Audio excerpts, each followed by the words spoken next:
오늘은 시편 6편 말씀을 같이 보겠습니다. 시편 6편 1절부터 10절까지 함께 교독하겠습니다. 여호와여, 주의 분노로 나를 책망하지 마시오며 주의 진노로 나를 징계하지 마옵소서. 여호와여, 내가 수척하였사오니 내게 은혜를 베푸소서. 여호와여, 나의 뼈가 떨리오니 나를 고치소서. 나의 영혼도 매우 떨리나이다. 여호와여, 어느 때까지니이까? 여호와여, 돌아와 나의 영혼을 건지시며 주의 사랑으로 나를 구원하소서. 사망 중에는 주를 기억하는 일이 없사오니 소울에서 주께 감사할 자 누구리이까? 내가 탄식함으로 피곤하여 밤마다 눈물로 내 침상을 띄우며 내 요를 적시나이다. 내 눈이 근심으로 말미암아 쇠하며 내 모든 대적으로 말미암아 어두워졌나이다. 악을 행하는 너희는 다 나를 떠나라. 여호와께서 내 울음소리를 들으셨도다. 여호와께서 내 간구를 들으셨으며 여호와께서 내 기도를 받으시리로다. 내 모든 원수들이 부끄러움을 당하고 심히 떨며 갑자기 부끄러워 물러가리로다. 아멘. 오늘 말씀의 제목은 눈물에서 확신으로 라고 제목을 잡았습니다. 요절 말씀인 9절을 같이 한번 읽어볼까요? 시작. 여호와께서 내 간구를 들으셨으며 여호와께서 내 기도를 받으시리로다. 2주 전에 과기원 점심 모임을 하고 돌아오는데 봉고차 안에서 김미숙 사모님이 노래 한 곡을 말씀하셨습니다. 그 노래의 제목은 장래 희망이었어요. 장래 희망. 앞으로의 꿈인 장래 희망이 아니고 나의 장례식은 이랬으면 어떨까라는 상상 속에 쓴 노래인 장래 희망이었습니다. 찬양이 아니라 가요입니다. 근데 사모님이 추천을 하시길래 들어봤더니 마음에 울림이 있었고 또 은혜가 있었습니다. 이 노래를 만들고 부른 저 이찬혁이라는 가수가 알고 봤더니 몽골 선교사님의 아들이더라고요. 그래서 굉장히 신앙이 있어서 천국 소망을 가요에 녹여낸 것 같았습니다. 찬양은 아니고 가요인데도 찬양 같았습니다. 특히 가사에 할렐루야가 반복해서 나옵니다. 우리나라 가요에 할렐루야라는 단어가 반복해서 나오는 것에 놀랐습니다. 그리고 가사 내용도 천국 소망을 심어 주었습니다. 무엇보다 이 노래는 급반전이 있었습니다. 급반전. 앞부분은 장례식장의 분위기답게 조용하게 슬픔을 담은 목소리로 부르다가 갑자기 힘차게 부릅니다. 한번 들어볼까요?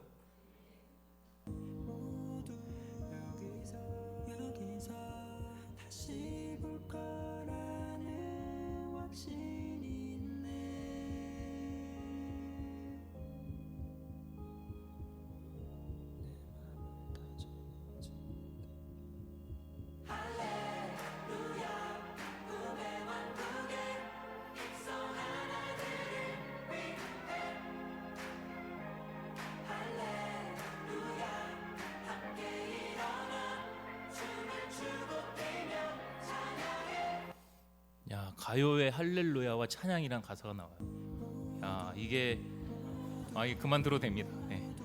그만 들어도 되고요.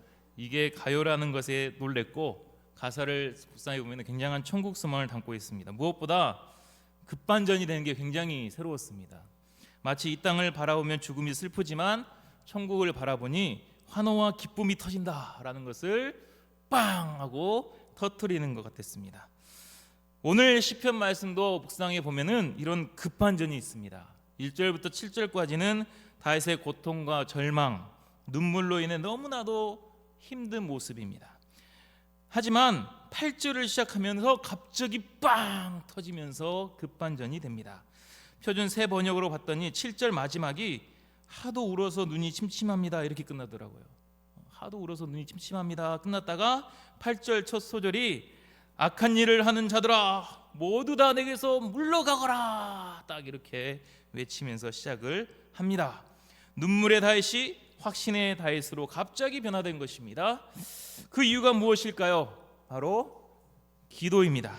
우리가 오늘 말씀을 통해 이 기도의 진정한 능력을 배워야겠습니다. 기도할 때 나의 모든 눈물과 고통이 확신과 기쁨으로 급반전되는 것을 체험하기를 기도합니다. 그러면 시인 이 다윗의 상황이 구체적으로 어땠습니까? 우리 1절을 같이 읽겠습니다. 1절 시작. 여호와여 주의 분노로 나를 책망하지 마시오며 주의 진노로 나를 징계하지 마옵소서. 다윗이 현재 어떤 상황이길래 이렇게 힘든지는 학자들마다 의견이 분분합니다. 압살롬의 반역 때문이다, 아니면 밧세바 사건 때문이다, 아니면 어떤 큰 질병을 앓고 있었다라는 의견들이 분분합니다. 정확하게 알 수는 없지만 확실한 것은 다윗이 지금 자신이 당하고 있는 고통을 하나님의 징계로 여겼다는 것입니다. 1절을 다시 보면은 분노와 진노라는 말이 나옵니다. 분노는 화가 난 감정이고 진노는 그 화를 폭발하는 것입니다. 분노가 심해지면 진노가 됩니다. 분노할 때는 책망을 하지만 진노하면 징계를 합니다. 다윗은 하나님께서 자신에게 분노를 넘어서 진노하시고 책망을 넘어서 징계를 하신다고 여겼습니다. 그만큼 고통이 너무나 크고 힘들었습니다. 이 고통과 환난이 점점 더 가중되고 있었습니다. 2절과 3절 상반절 같이 읽어볼까요? 시작. 여호와여 내가 수척하였사오니 내게 은혜를 베푸소서. 여호와여 나의 뼈가 떨려오니 나를 고치소서. 나의 영혼도 매우 떨리나이다.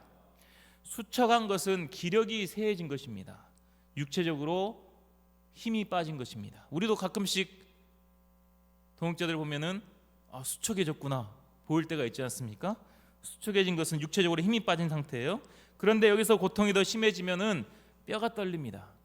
우리도 정말 힘들면 뼈를 깎는 고통, 이렇게 말을 합니다. 뼈가 떨린다는 것은 몸속 깊숙한 곳까지 극한의 고통을 당하고 있다는 뜻입니다. 뼈가 떨리니 제대로 서 있을 수도 없습니다. 그런데 더 나아가 영혼도 매우 떨린다고 하였습니다. 이는 육체를 넘어서 마음까지 무너진 상태입니다. 다윗의 고통은 점점 가중되고 있었습니다. 결국 5절에서는 사망과 스올이라는 단어까지 등장을 합니다. 금방이라도 죽을 것 같았고 너무 힘들고 고통스러웠습니다. 그런데 다윗을 더 힘들게 하는 것은 이 고통의 끝이 보이지 않는다는 것입니다. 3절 하반절을 보겠습니다. 여호와여 어느 때까지니까. 영어로 봤더니 How long, Lord? How long? How long을 두 번이나 반복하고 있습니다. 얼마나 오래 기다려야 합니까? 이 고통은 도대체 언제 끝이 납니까? 이렇게 묻고 있는 것입니다. 아무리 극심한 고통이 있더라도 끝이 있으면 이겨낼 수가 있습니다. 군대에서 가장 힘든 훈련이 유격행군인데 감당할 수 있는 것은 걷고 걷다가 보면 언젠가는 끝이 있다라는 것을 알기 때문입니다. 지난 월요일에 스텝 수양회를 위해 강원도 평창을 가는데 중간에 굉장히 긴 터널이 하나 있었습니다. 보통은 조금만 가면은 터널 끝에 빛이 이렇게 보이면서 끝이구나 감을 잡는데 이 터널은 가도 끝이 보이지 않았습니다. 나중에 찾아보니 3.4km나 되는 용문 터널이라고 하네요. 그런데 터널이 이렇게 아무리 길어도 운전하면서 두려워하거나 걱정하는 사람은 하나도 없습니다. 언젠가는 터널에 끝이 있다는 것을 알기 때문입니다. 그런데 끝이 없다고 생각하면 얼마나 두렵겠습니까? 심리학에서는 종결의 부재가 불안을 극대화한다라는 말이 있다고 합니다. 끝을 모르면 가장 두렵다는 것입니다. 이것이 다윗의 현재 상황이었습니다. 이런 고통 속에 있는 다윗의 모습이 어떠합니까? 6절과 7절 같이 읽어볼까요? 시작. 내가 탄식함으로 피곤하여 밤마다 눈물로 내 침상을 띄우며 내 요를 적시나이다. 내 눈이 근심으로 말미암아 쇠하며 내 모든 대적으로 말미암아 어두워졌나이다. 다윗은 탄식하며 밤마다 눈물을 흘렸습니다. 그 흘린 눈물이 얼마나 많았던지 침상을 띄울 정도였습니다. 물론 정말 침상을 배 띄우듯이 띄우진 않았겠지만 그만큼 많은 눈물을 흘렸다는 것입니다. 다윗이 얼마나 울었는지 7절을 표준 세번역으로 보면 이렇게 표현을 했습니다. 사무친 우라로 내 눈은 시력까지 흐려지고 대적들 등살에 하도 울어서 눈이 침침합니다. 이렇게 표현되어 있어요. 시력이 흐려지고 눈이 침침할 정도로 다윗은 많이 울었습니다. 다윗이 이렇게 많이 울 정도면 얼마나 힘든 상황입니까? 끝이 보이지 않는 터널 속에 갇혀 있는 것처럼 아주 절망적인 상황일 것입니다. 희망이 보이지 않습니다.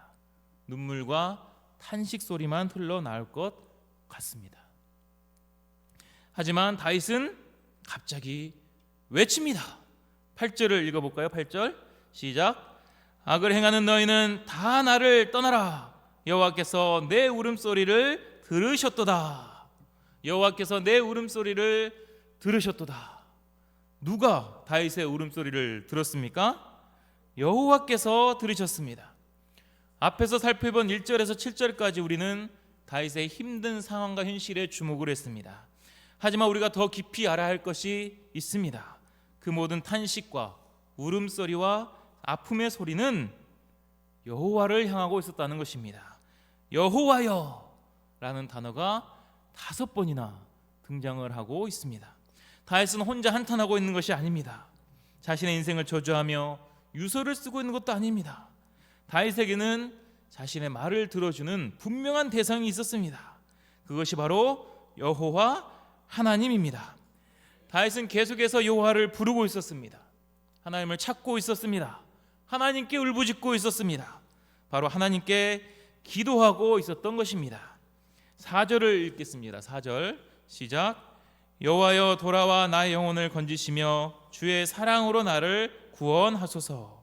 오직 여호와께서 이 사랑으로 자신을 구원해 주시도록 생명을 지켜주시도록 기도하였습니다. 다윗이 이렇게 부르짖어 기도했을 때 어떤 변화가 일어났습니까? 다윗의 마음에 확신이 생겼습니다. 어떤 확신이 생겼을까요? 8절 하반절과 9절 같이 읽겠습니다. 시작. 여호와께서 내 울음소리를 들으셨도다. 여호와께서 내 간구를 들으셨으며 여호와께서 내 기도를 받으시리로다. 다윗은 여호와께서 자신의 기도를 들으신다라는 확신이 생겼습니다.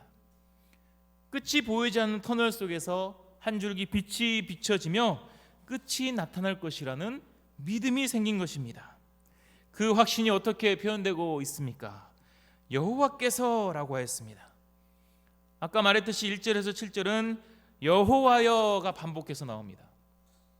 영어로 봤더니 Lord 하고 콤마입니다. 콤마. 로드 콤마 무슨 뜻인가요? 여호와를 부르고 있는 거예요. 주여 주여 이렇게 부르고 있었습니다. 하지만 8절에서 10절은 여호와께서라는 단어가 반복해서 나옵니다. 영어로 봤더니 더 로드입니다. 주어가 된 것입니다. 단순한 부르짖음이 아니라 여호와께서 지금 자신을 위해 일하고 계신다는 확신이 들었습니다. 아이들이 넘어지거나 다치면 본능적으로 엄마를 부릅니다. 엄마, 나 다쳤어. 엄마, 나 아파. 그럼 엄마가 와서 잘 치료를 해주죠. 그래서 낫게 되면은 아이는 친구들한테 이렇게 말하겠죠. 엄마가 나 아플 때 도와주셨어. 엄마가 내 이야기를 들어주셨어. 이렇게 합니다. 지금 다윗의 기도가 이와 같습니다. 힘들 때 여호와여 하며 부르짖어 기도합니다. 이렇게 기도할 때에 여호와께서 도우신다는 확신을 가지게 됩니다. 지금 눈으로 볼 때 다윗의 상황이 바뀐 것은 하나도 없습니다. 문제가 해결되지도 않았습니다. 바뀐 것은 오직 다윗의 마음입니다. 단순히 감정이 좋아진 것이 아니라 하나님께서 함께 하신다는 확신, 자신을 구원해 주신다는 믿음이 생긴 것입니다. 그럴 때 다윗의 눈물은 확신으로 바뀌었습니다. 다윗의 탄식은 믿음의 외침으로 바뀌었습니다. 이것이 바로 기도의 능력입니다. 기도는 나의 울음으로 나빠진 시력을 다시 되찾아줍니다. 기도는 내 눈물로 인해 침침해진 눈을 다시 밝아지게 합니다. 그래서 무엇이 보이게 합니까? 나와 함께 하시는 하나님을 보이게 합니다. 내 기도를 들어주시는 하나님을 만나게 합니다. 다윗의 확신을 보면 내 울음소리를 들으셨다 이렇게 말하고 있습니다. 내 간구를 들으셨다라고 했습니다. 들으셨다 과거형입니다. 이미 하나님은 다윗의 모든 기도를 듣고 계셨습니다. 이는 다윗의 고통과 아픔을 다 알고 계셨다는 것입니다. 다윗이 기도할 때 그 눈이 열려서 그것을 보게 되었습니다.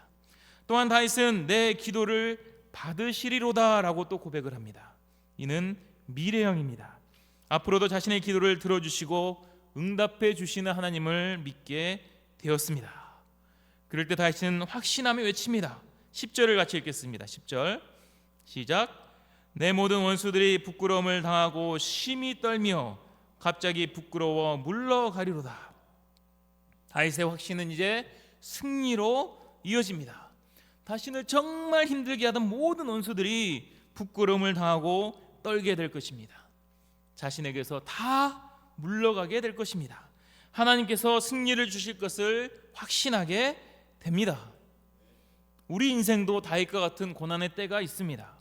물론 다윗과 직접적으로 비교하면서 극심한 뼈가 떨리는 고난, 이런 것들은 비교할 수 없지만 저마다의 문제로 인해서 수척해지기도 하고 뼈가 떨리기도 하고 끝이 보이지 않아 절망하기도 하고 눈물로 밤마다 베개를 적시기도 합니다. 밤이 되면 특히 누워서 베개를 베면 눈물이 또르륵 하고 한 방울 떨어질 때가 좀 있죠. 저는 있는데 없으십니까? 그런 괜히 센치해지고 눈물을 흘릴 때가 있습니다. 그런 상황이 있었던 사람도 있고 앞으로 있을 수도 있습니다. 그럴 때 우리는 어떻게 해야 합니까? 희망이 보이지 않는 상황 속에서도 우리가 해야 될 것이 무엇입니까? 바로 기도입니다. 하나님을 향해서 울어야 합니다. 하나님을 향해서 눈물을 흘려야 합니다. 그럴 때 하나님께서 우리 마음에 확신을 심어주십니다. 믿음을 심어주십니다. 현재 나에게 임한 고난과 또 아픔의 뜻과 의미를 깨닫게 하십니다. 결국엔 나를 구원해 주시고 나를 도와주시는 하나님을 만나게 되는 것입니다. 지금 전국 청년 대학생 수양회를 준비하면서 이번 수양회 때는 유명한 찬양팀을 섭외하고자 노력하고 있어요. 아이자야 61도 컨택했고 예라모시도 컨택했고 제이오스도 컨택을 했습니다. 그런데 다 안 된다고 했습니다. 그래서 얼마 전에는 피아 워십을 컨택했습니다. 피아 워십 아세요? 유명한 찬양팀입니다. 거기는 매우 긍정적으로 답을 했습니다. 피아 워십이 올 것 같아요. 네. 자, 근데 피아 워십의 찬양팀 리더가 이동선 목사님입니다. 제가 굉장히 좋아하는 분인데 얼마 전에 새롭게 하소서의 간증을 하는 걸 듣고 굉장히 저는 은혜를 많이 받았습니다. 그냥 볼 때는 찬양도 잘해요. 찬양 인도도 아주 잘해요. 얼굴도 잘생겼어요. 그래서 별로 고난이 없어 보입니다. 그런데 왼쪽 무릎 십자인대만 4번 끊어졌어요. 3번 끊어진 후에 또 회복을 했어요. 그래서 또 축구를 하러 나가는데 그 사모님이 그날따라 오늘은 절대 정말 안 나갔으면 좋겠다, 이렇게 부탁을 했습니다. 그럼에도 불구하고 나갔다가 또 끊어졌어요. 굉장히 찔렸습니다. 저하고 상황이 똑같았어요. 저도 어느 날 동역자가 축구하러 오늘은 나가지 말라고, 사랑이도 오늘은 안 나갔으면 좋겠다고 했는데 무시하고 나갔다가 아킬레스건이 끊어졌거든요. 뭔가 비슷하다 생각해서 호기심 갖고 계속 들었습니다. 그런데 십자인대가 끊어진 게 환란이 아니었습니다. 수술을 하고 병원에 입원해 있다가 화장실 가려고 일어났는데 갑자기 어지러워서 쓰러진 거예요. 근데 머리로 떨어져 가지고 뇌출혈이 생겼습니다. 그래서 생사를 오가게 됐습니다. 의사도 가족들에게 마음의 준비를 하라고 했습니다. 근데 이 소식을 들은 그 교회 동역자들, 가족들, 피어워십 팀들, 또 평소에 그 찬양을 좋아했던 전국 각지의 성도들이 간절히 기도를 시작했다 했습니다.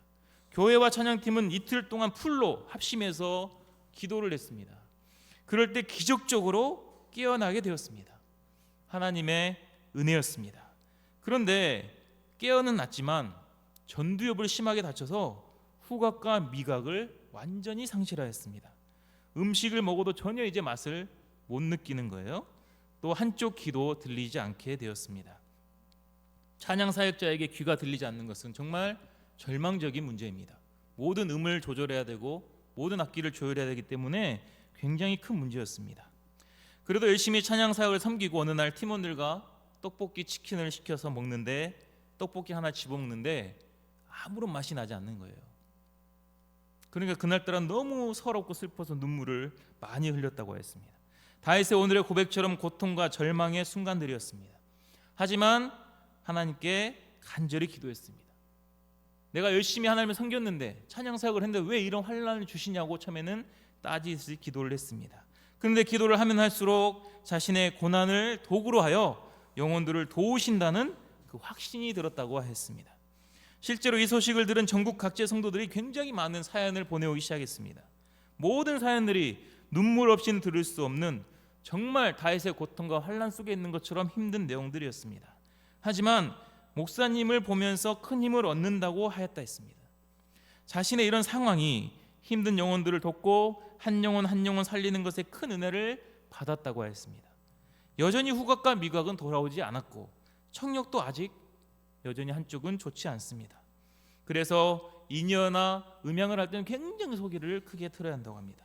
하지만 기도할 때에 마음이 바뀌었다고 고백했습니다.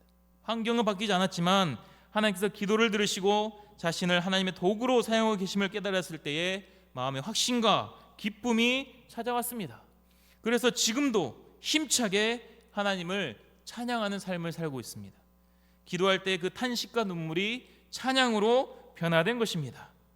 그런데 이분뿐만 아니라 생각해보면 우리도 이런 급반전의 인생을 살고 있습니다. 우리 인생 소감을 들어오면 대부분 이런 위대한 반전이 있잖아요. 그래서 짠 듯이 인생 소감 발표할 때는 BC 부부는 굉장히 힘없이 발표합니다. 그러다가 파트 2 예수님을 만났습니다 부터 갑자기 목소리가 커지고 막 반전이 일어나요. 그러면서 어조가 힘차게 바뀝니다. 나의 인생에 일어난 반전을 증거하는 것입니다. 어떻게 이런 인생의 반전이 일어나게 된 것입니까? 돌이켜보면 섬기는 목자님들의 기도가 쌓였기 때문입니다. 기도로 그 영혼의 마음에 말씀이 역사한 것이고 우리의 중보 기도로 인해 탄식과 눈물의 인생이 확신과 기쁨의 인생으로 바뀌었습니다. 내년에 있을 세계 선교 대회 그리고 청년 대학생 수양회에서 우리는 이런 생생한 반전의 소감들을 듣게 될 것입니다. 가까이는 우리 가을 수양회와 말씀 축제를 통해서 듣게 될 것입니다.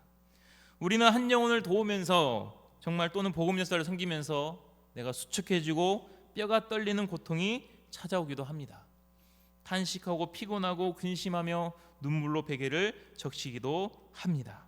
하지만 우리가 기도할 때에 그 기도가 먼저 나의 눈물을 확신으로 바뀌게 하고 더 나아가 돕고 있는 영혼들의 인생에도 위대한 반전을 가져다 줄 줄로 믿습니다. 오늘 우리가 모여서 드리는 기도 또한 어떤 위대한 반전을 가져다 줄지는 모릅니다. 중요한 것은 하나님께서 지금도 우리의 모든 간구를 듣고 계십니다. 우리가 이 하나님을 온전히 믿고 간절하게 기도해야겠습니다. 그래야 나의 모든 눈물이 확신으로, 나의 탄식이 찬양으로 바뀔 수 있기를 기도합니다. 기도하겠습니다. 하나님 아버지, 오늘 시편 6편 말씀을 저에게 허락해 주시고 다윗의 기도와 또 다윗의 확신을 통하여서 우리에게도 기도의 능력을 배우게 하시며 감사합니다. 다윗처럼 눈물이 나고 한숨이 나고 탄식하고 절망과 고통의 순간들이 우리에게도 있습니다. 그럴 때 우리가 기도할 때에 우리 마음에 확신을 주시고 우리와 함께 하신 하나님, 우리를 구원하신 하나님, 우리의 모든 간구를 들으시는 하나님을 만나게 될 줄로 믿습니다. 그 기도가 쌓이고 그 하나님 만날 때에 우리 각자의 인생 가운데서도 위대한 반전이 일어나게 됨을 믿습니다. 우리가 이 사실을 기억하며 오늘 이 시간에도 뜨겁게 부르짖어 기도할 수 있도록 도와주십시오. 감사하며 예수님의 이름으로 기도합니다. 아멘.